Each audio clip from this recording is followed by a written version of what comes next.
Yo, welcome to Hard Pass. I am your host, Jacques Slade. Today on the show, we've got Devin Booker calling out Shaq's Reeboks, Caitlyn Clark's rise to superstardom, the definitive ranking of Mario's, the week's hottest releases, and of course, a Hard Pass. All right, so let's start the show with some hot takes. Kyrie Irving has debuted two new colorways of the Anti-Kai 1, the Kyverse and the Away colorway. Man, I really hope that Kyverse doesn't have some sort of metaverse connection or whatever. And wait, was there a home colorway that already got revealed?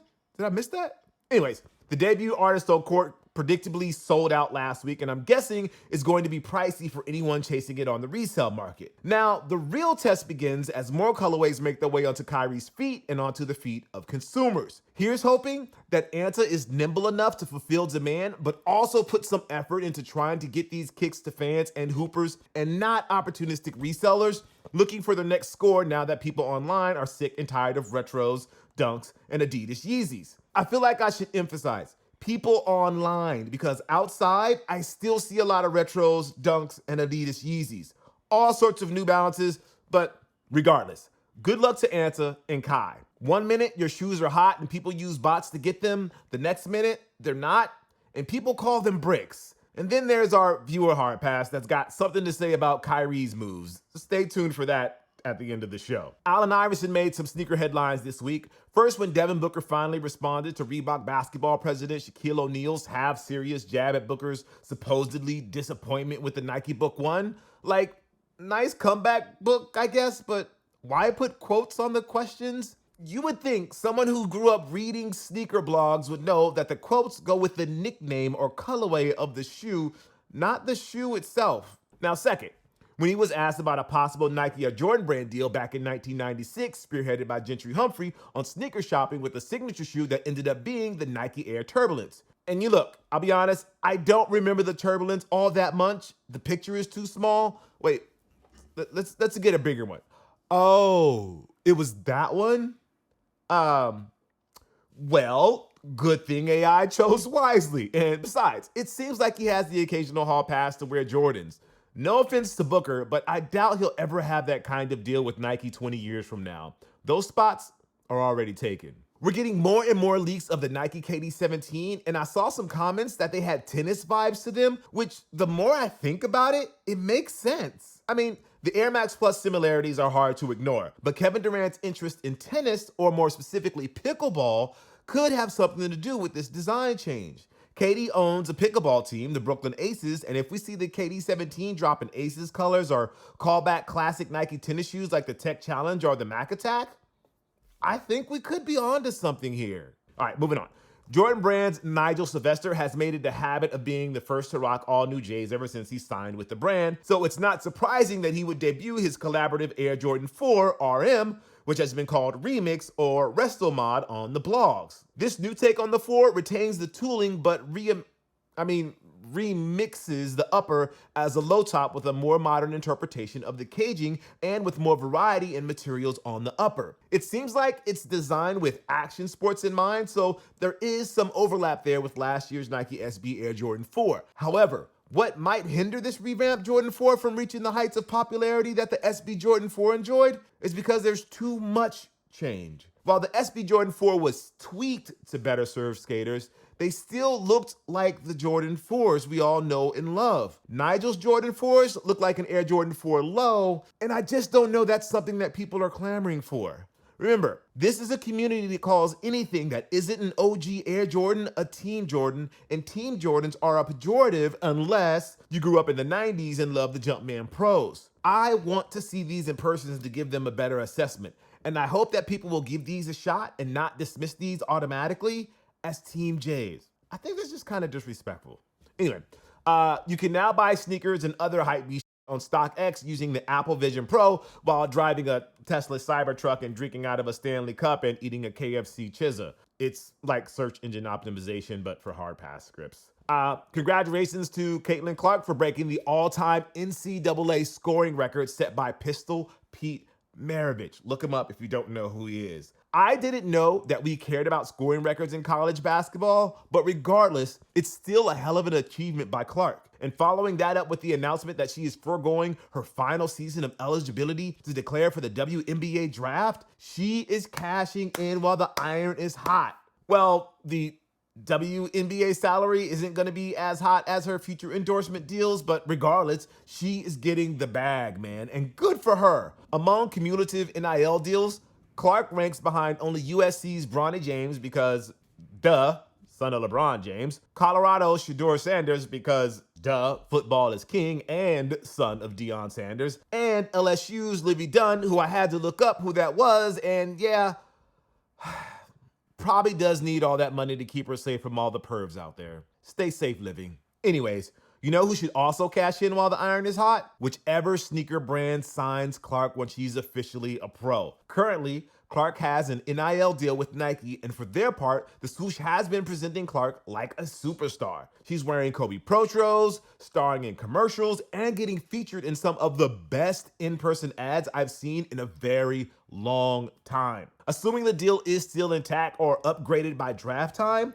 Nike needs to announce that Clark will be the first Nike rookie since LeBron James to get a signature shoe. This isn't the old days when Nike had signature shoes for Lisa Leslie and Cynthia Cooper, and some dudes might have reservations about wearing them. The success of Sabrina Ionescu's Nike Sabrina 1 proved that people nowadays don't care and just want the best performing and best looking kicks in their size for a reasonable price. And with Clark coming in with even more hype than Sabrina, I wouldn't be surprised if Nike was already in the prototype phase. And if both sides want to wait a season before getting her into some signature heat, you can bet that Clark is going to have the most fire Kobe Pro PEs and Indiana Fever colors that even PJ Tucker will be doing a double take before calling somebody that knows somebody who knows Clark to hook him up with the pair to flex on IG, because that's just what he does. Oh, and since we're here, this is our quarterly reminder that two-time WNBA champion and two-time MVP A'ja Wilson should also have a signature shoe. Enough with the Cosmic Unity PEs. Nike, it's time. Something, something iron, something, something striking, something, something hot.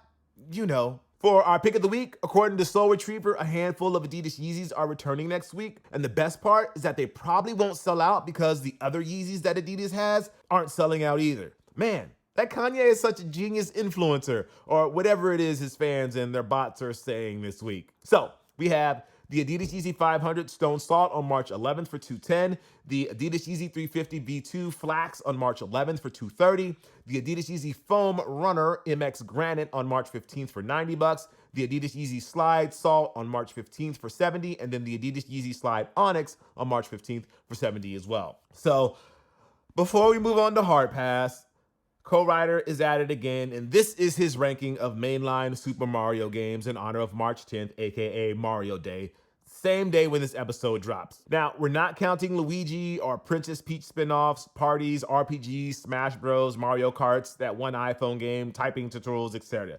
It's just the platformers. These are official and binding and 100% factual, at least in Co-Writer's mind, and with apologies to the OG Mario Brothers, here we go. First category. Can't rank it because we never played it. New Super Mario Brothers 2. Are you going to leave notes on all? Sorry. He has a note as well. Here's a note from Co-Writer. He forgot this game existed and may have only played a demo of it once during E3 when Nintendo creepily had 3DS systems literally bolted to booth babes. What does that even mean? I don't even know. Okay. Then he has a trash tier, and that is Super Mario Sunshine. And there's another note from Co-Writer. It's not garbage compared to other platformers of the time, but compared to other Mario games, it is by far the worst game with a Mario name on it, Super or otherwise, that doesn't involve the Philips CDI. CDI, so you think our audience remembers the C? Okay, you know what? Never mind. C tier, New Super Mario Brothers, New Super Mario Brothers Wii, and then New Super Mario Brothers U. Note from Co-Writer. I hope you guys really like this. Yeah, we waited a very long time before we got another classic 2D Mario game. Okay. B tier. All right, this is getting into the stuff I like. We have Super Mario Brothers Lost Levels, Super Mario 3D World, Bowser's Fury. We have Super Mario World 2, 6 golden coins, Note from co-writer, these are the mid Mario games, which means they are amazing games that are only hindered by very minor issues, and I would agree with that. Then we have the A tier. You guys see I'm getting excited here. We have Super Mario Galaxy 2, Super Mario 3D Land, Super Mario Land. Another note from co-writer, classics that are among the best of their generation. Agreed. Then we have the S tier. Super Mario Bros. 1, Super Mario Bros. 2, aka Super Mario USA, Super Mario World, Super Mario 64, Super Mario Galaxy 1, Super Mario Odyssey, Super Mario Wonder, and another note from co-writer, the cream of the crop, any list of best games ever must include these titles. 100% agree with that. And then the double S tier, aka the best Mario game ever made and arguably the GOAT NES game, Super Mario Bros. 3. Note from co-writer, it's the Air Jordan 3, the Air Jordan 3 of Mario games. That's what you're gonna go with? Okay, I mean, well, you know what? I'll leave it there. I'm just, this is wild. All right, and then an honorable mention goes to Super Mario Makers 1 and 2. It wouldn't be fair to rank these because not only could you recreate a majority of the levels in the 2D Mario games with almost pixel perfect accuracy, there's a whole world of user created content that is so insane that it just wouldn't be fair. I mean, look at this monstrosity. It's so devious and evil that it's actually kind of beautiful. And as sadistic as some of the secret levels are in Super Mario Wonder or the Lost levels, the designers at Nintendo have to keep them fair.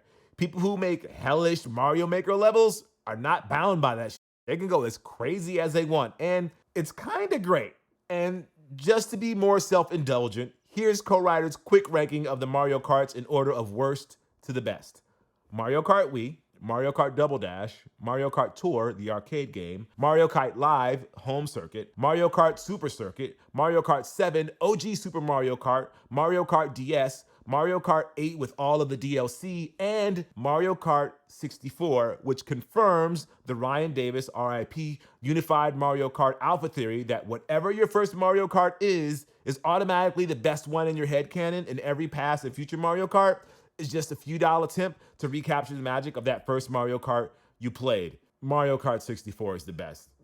Just keep that in your head canon. All right, it's time for this week's Hard Pass. We're taking a look at something in the culture that just needs to go. Like Cclaude Harmon III on season 2 of Full Swing. Look, as Brooks Koepka's coach, I'm sure Cclaude played a vital role in getting Brooks back into the major winning golfer that we know he's capable of being. But for all that is good and decent, Cclaude, you don't have to quote Eminem just because Dustin Johnson's brother said their palms are sweaty. You, the Detroit Lions, Vivek Ramaswamy are ruining the song. It's like this generation's Baby Got Back, aka the one rap song everyone knows. Eminem has other songs.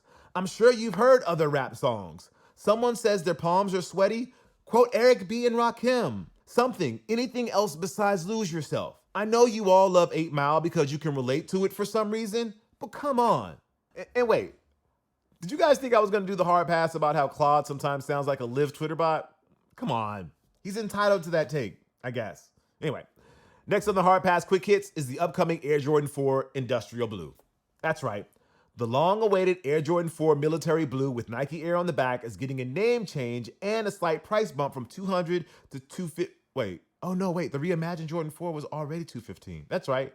Yeah, that sucks and definitely deserves a hard pass. But today we're more bummed about the name change and what that could possibly mean for the retro. Like, it's possible the switch from military blue to industrial blue could be something as simple as Nike not wanting to wade into the culture war bull because, you know, America and whatnot. Or maybe it's an Air Jordan 11 Columbia / Legend Blue situation. However, my fear is that it's an out for Nike because they couldn't give us the proper shade of blue. I hope this is not an Air Jordan 6 infrared, varsity red, infrared 23 boondoggle that I'm not sure Nike has figured out to this day. Call it whatever you want. Just give us the right shade of blues. And so our final hard pass of the day, we want to pour out one for a real one, Guenther Steiner. It took a few years and some convincing, but now that co-writer has finally watched all 6 seasons of Drive to Survive on Netflix and is following the new F1 season, we can finally do F1 shit here. So, a hard pass to Gene Haas, founder of Haas F1 team, for not renewing Steiner's contract back in January. That funny man did more for Haas's popularity and growth in the sport than anything the team did even when they were competing in the midfield. Sure, The team could do more to develop the car, court more supportive sponsors, and recruit more promising drivers, but who cares? Drive to Survive and its viewers need Guenther. Yeah, we could talk about Red Bull's dominance the past few years and the cloud currently hanging over them, or Sir Lewis Hamilton's shocking jump to Ferrari in 2025 that ostensibly makes him a lame duck driver for Mercedes this season, or the genuinely interesting battle for fourth place between McLaren, Aston Martin, and Alpine, or the rise of Williams, or the season opening drama between Daniel Ricciardo and Yuki Tsunoda at AlphaTauri. Sorry, Visa Cash App RB. Hey, remember when they were called Toro Rosso? Anyways, nothing but love for our guy Guenther. Hope Netflix brings you in for the Will Buxton role for season 7 of Drive to Survive. Anyway, that's going to do it for the show. Thank you guys for watching Hard Pass. I am Jock Slade. I'll see you next week, but not before we leave you with the viewer Hard Pass. Yo, good morning, Jock. This is your favorite hard passer, Leon Morgan, at Leon Morgan Acting on Instagram. I want to give 2 hard passes, and I won't be as long as the dude who talked about FAMU. 1, hard pass to Kyrie Irving. You talk all that mess about having an all-black sneaker company or black-owned sneaker company, and then you didn't go with the black-owned sneaker company, and you didn't even make your own. That's number 1. Number 2, I want to give a hard pass to the NFL. They have yet to give Colin Kaepernick the apology he deserves, and for that, I will never, ever, ever watch an NFL game or buy any NFL merchandise whatsoever. All the best, all the love, be safe and be well. Strong words. I respect it. If you would like to possibly be featured in a future episode, call us at 818-493-9325. Leave a short message, your socials if you want, no more than 30 seconds. All right, we'll see you next week. Peace.